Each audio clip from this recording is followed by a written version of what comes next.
Kemandirian itu tidak dibentuk melalui pelajaran-pelajaran, tetapi terutama adalah melalui keputusan.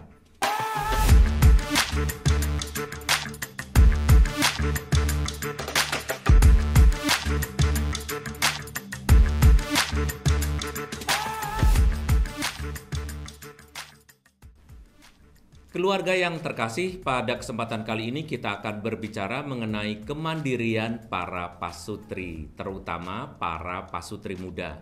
Apakah para pasutri dapat mandiri dan bagaimana mereka dapat teruji kehidupan kepasutriannya melalui kemandirian hidup mereka?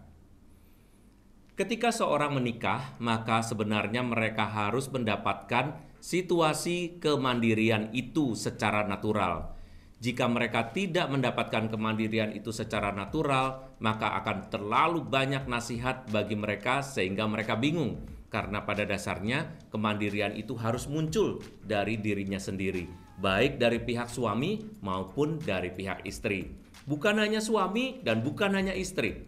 Kadang-kadang dalam perkawinan hanya salah satu pihak yang menjadi mandiri, sedangkan pihak yang lain masih ingat rumah, masih menjadi anak mami. Mari kita baca ayat berikut ini. Pembacaan dari surat Rasul Paulus kepada jemaat di Efesus, khususnya bab 5 ayat 21 sampai 32.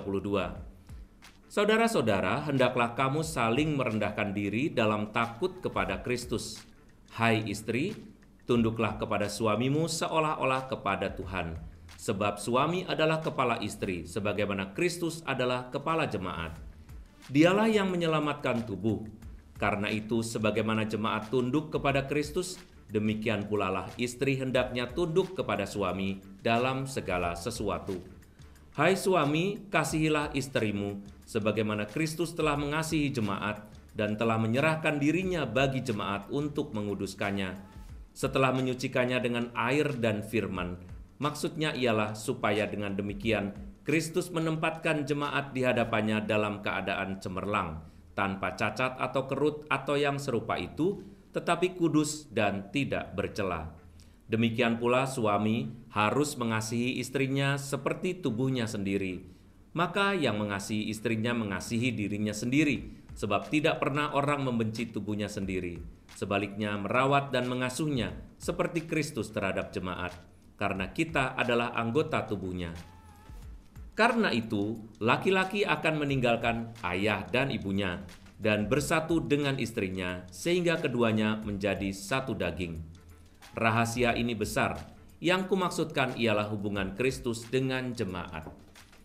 Sabda dari Efesus, tulisan Rasul Santo Paulus, adalah tulisan yang sering berkaitan dengan keluarga, terutama hubungan antara pasangan suami istri. Apa yang mau kita petik dari bacaan hari ini adalah bahwa kita harus mempertahankan kemandirian sebagai keluarga baru yang muncul meskipun masih muda, meskipun masih baru, belum berpengalaman, tetapi membentuk keluarganya dengan semangat kemandirian. Kemandirian artinya dapat mengurusi keluarganya sendiri, berani bertanggung jawab menghadapi situasi naik dan turun, dan juga menyelesaikan semuanya secara sendiri. Apakah itu mungkin? Mungkin dalam pikiran Anda tidak mungkin kita membutuhkan pertolongan orang lain. Tetapi pertolongan orang lain haruslah tetap menjadi inspirasi dan bukan menjadi jawaban. Apalagi mereka yang berada sebagai outsider, mulai dari orang tua masing-masing, keluarga, sahabat, teman kantor, dan sebagainya, mereka itu adalah inspirasi dan mereka bukan sebagai decision maker atau yang menetapkan dan membuat solusi atas kehidupan rumah tangga kita. Bagaimana seorang suami dan seorang istri dapat menjadi mandiri? Kemandirian itu tidak dibentuk melalui pelajaran-pelajaran, tetapi terutama adalah melalui keputusan. Seorang suami harus berkeputusan untuk hidup mandiri. Mandiri yang berarti kemandirian secara finansial, kemandirian secara psikososial, kemandirian secara sosial, kemandirian dalam hidup keseharian itulah yang akan membuat seorang laki-laki benar-benar akan menjadi seorang suami yang baik. Tetapi tidak sedikit jumlah suami yang tetap lebih nyaman menjadi anak mami.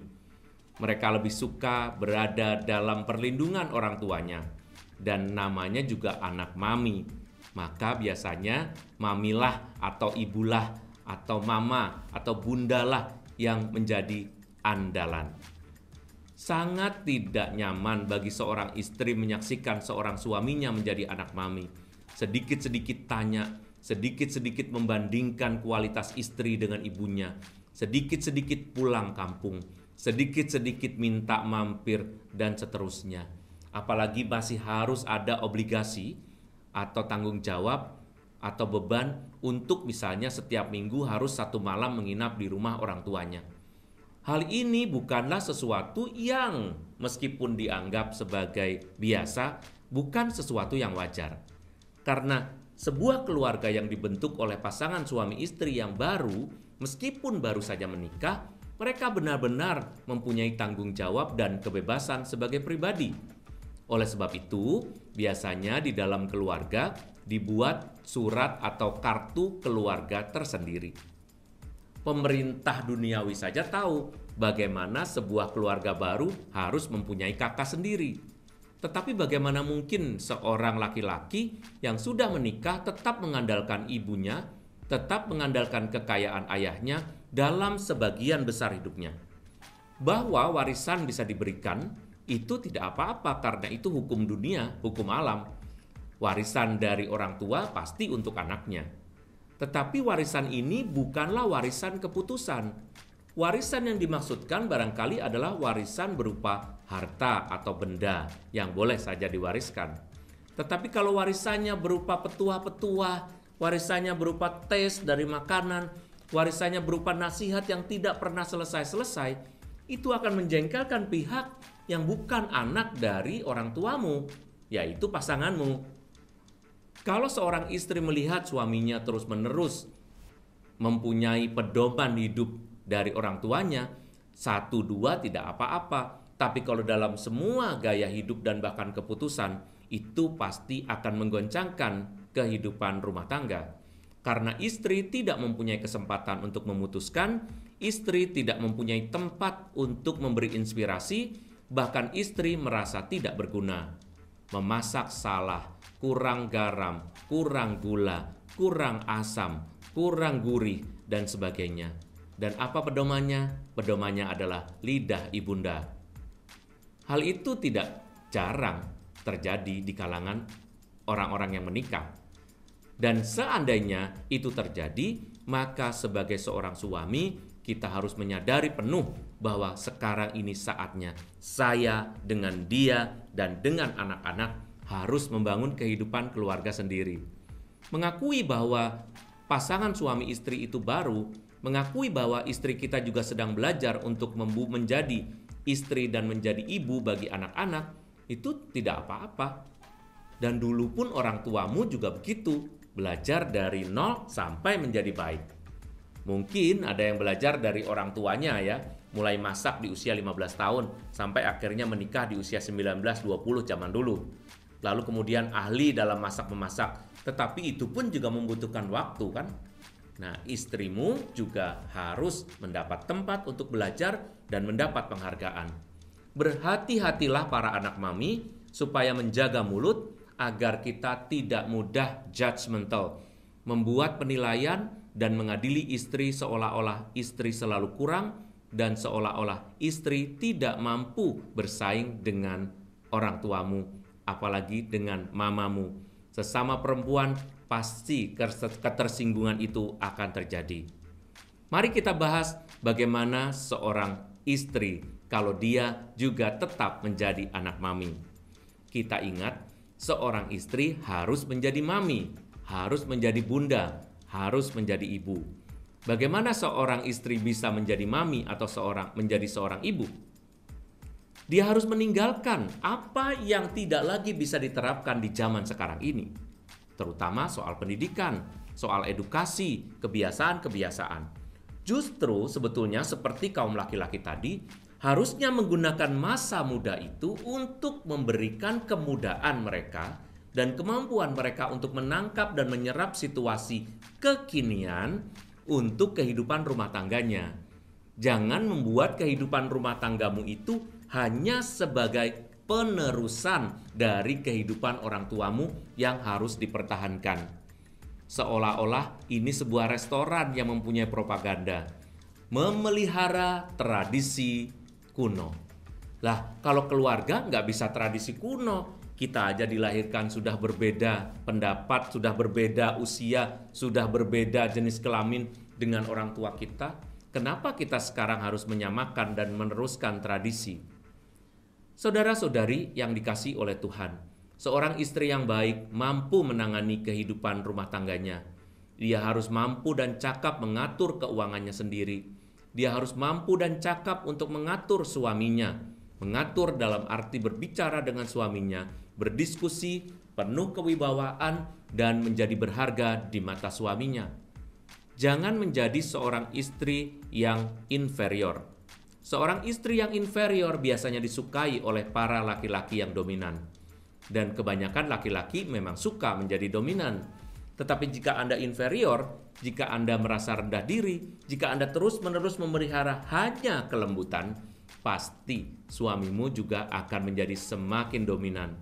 Dan konon semakin dominan laki-laki, maka akan semakin cepat juga datangnya kebosanan.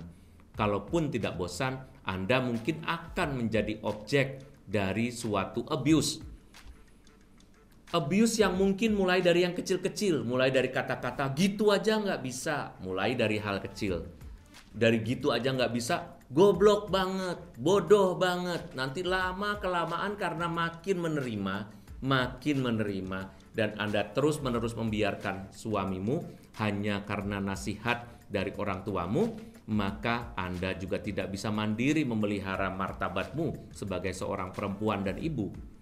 Kita harus mampu mengatakan ya, tetapi juga mampu mengatakan tidak kepada suami. Uruslah itu sendiri.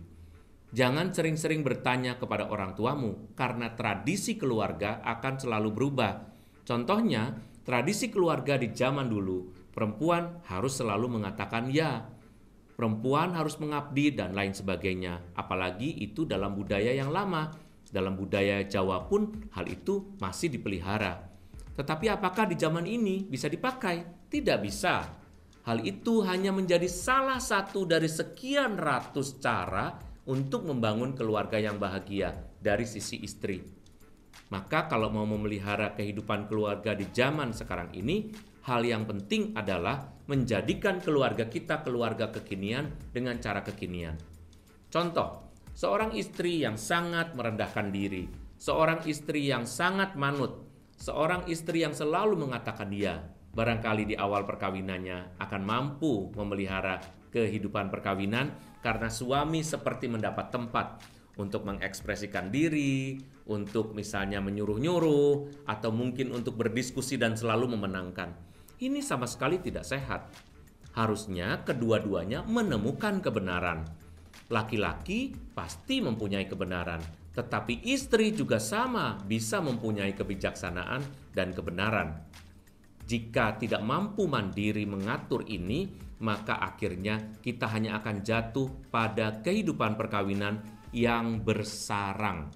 Kehidupan perkawinan yang bersarang artinya kita tidak pernah menjadi besar, kita tidak pernah menjadi kuat, lalu diam di rumah, mempertahankan kehidupan perkawinan hanya sekedar supaya saya tetap menjadi seorang Katolik, supaya saya tidak dihukum oleh Tuhan, supaya saya tetap memelihara tradisi keluarga bahwa seorang perempuan harus nurut pada orang tuanya, tetapi kebahagiaan tidak pernah datang kepadanya.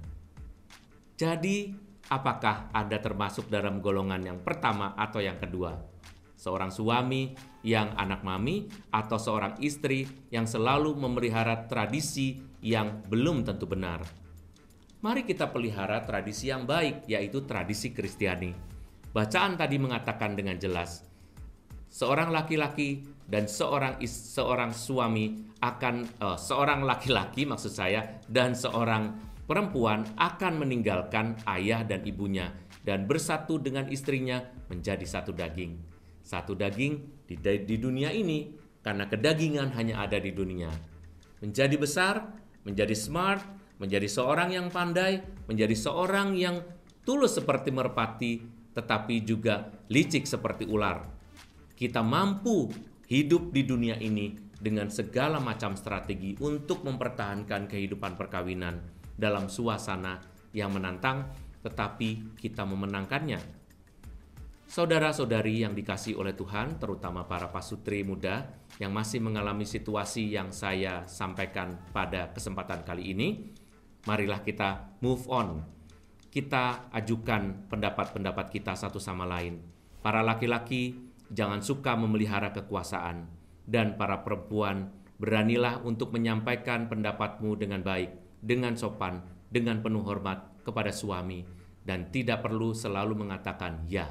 Tetapi katakanlah ya atau tidak, atau tunggu sebentar untuk membuat kehidupan keluargamu menjadi wajar. Semoga Tuhan memberkati dan inspirasi kecil ini dapat kita pelihara dalam keluarga kita. Salam keluarga, Tuhan memberkati.